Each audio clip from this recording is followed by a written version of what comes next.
wabarakatuh. Perkenalkan, nama saya Septian Ratmojo. Saya dari kelas 3D3 LKA NRP 11031 71004. Nah, di sini saya akan sedikit review tentang materi yang saya dapat dari literasi yang saya baca, yaitu K3 di bidang pergudangan. Nah, sebelumnya pengertian K3 ini adalah bidang yang terkait dengan kesehatan, keselamatan, dan kesejahteraan manusia yang bekerja di sebuah institusi maupun lokasi proyek.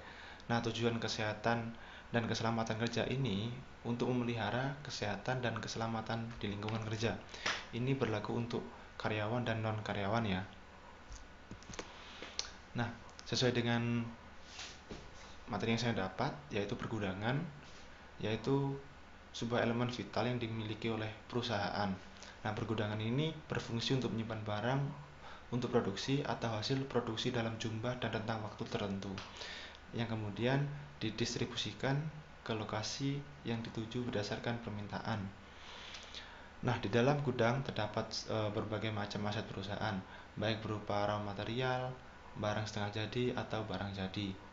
Nah, menurut data Bureau of Labor Statistics, lebih dari 3 juta kecelakaan di tempat kerja setiap tahunnya, dan diantaranya banyak terjadi di area gudang. Nah, bahkan sektor pergudangan dan transportasi memiliki tingkat kecelakaan dengan cedera fatal tertinggi dibanding sektor yang lain. Nah, maka dari itu, ada satu hal penting yang perlu diperhatikan pekerja saat bekerja di area gudang, yakni keselamatan, kesehatan kerja, atau biasa disebut dengan K3. Nah, ini agar kerugian di perusahaan dari berbagai aspek seperti biaya, waktu, cedera, dan produktivitas dapat diminimalkan. Terlebih, proses kerja di gudang mengandung banyak potensi bahaya ya, yang bisa mengakibatkan cedera, sehingga para pekerja harus benar-benar memahami prosedur K3 saat melakukan pekerjaannya. Nah, K3 dalam bidang gudang. Nah, ini sebuah ilmu kesehatan diterapkan di sebuah gudang. Nah, adalah bagian penting yang wajib diketahui oleh setiap pekerja gudang. Salah satu hal yang perlu diperhatikan adalah mengenai keselamatan, kesehatan kerja di pergudangan, agar dapat mencegah dan mengurangi kerugian bagi perusahaan dari berbagai aspek seperti biaya, waktu, kepercayaan, produktivitas. Nah, untuk memahami penyebab dan terjadinya sakit atau celaka, terlebih dahulu perlu dipahami potensi bahaya, hazard. Masih ada beberapa hal yang perlu diperhatikan ya, seperti potensi bahaya, hazard, setelah itu perlu mengenali, identify, terus penilaian, resiko, dan control manage. Nah, setelah itu ada beberapa faktor penyebab terjadinya kecelakaan.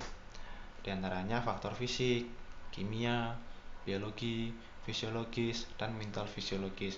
Dari faktor fisik sendiri, yaitu meliputi penerangan, suhu udara, kelembapan, laju rambat udara, kebisingan, vibrasi mekanis, radiasi, tekanan udara, dan lain-lain. Faktor kimia yaitu berupa gas, cairan, uap, debu, asam, dan lain-lain. Dari faktor biologi bisa berupa mikroorganisme yang sekarang memerabah itu virus corona ya, hewan, serta tumbuh-tumbuhan. Dan untuk faktor fisiologi seperti konstruksi mesin, sikap, dan cara kerja. Dari faktor mental fisiologis yaitu susunan kerja, hubungan di antara pekerja atau dengan pengusaha, pemeliharaan kerja, dan sebagainya. Setelah itu, penyebab umum terjadinya kecelakaan di gudang menurut Occupational Safety and Health Administration atau biasa disebut OSHA.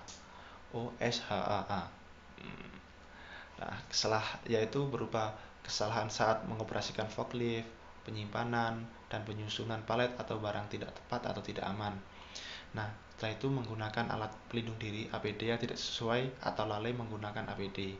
Setelah itu prosedur ketiga yang dirancang manajemen tidak memadai, dan yang terakhir adalah melakukan gerakan berulang atau teknik manual handling yang tidak tepat sehingga mengakibatkan cedera tulang belakang, radang otot, dan keseleo.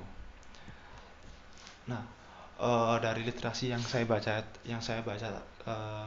kemarin, saya dapat menyimpulkan bahwasanya berdasarkan data yang analisa dari berbagai literasi ya, itu masih banyak angka kecelakaan kerja yang terdapat di Indonesia.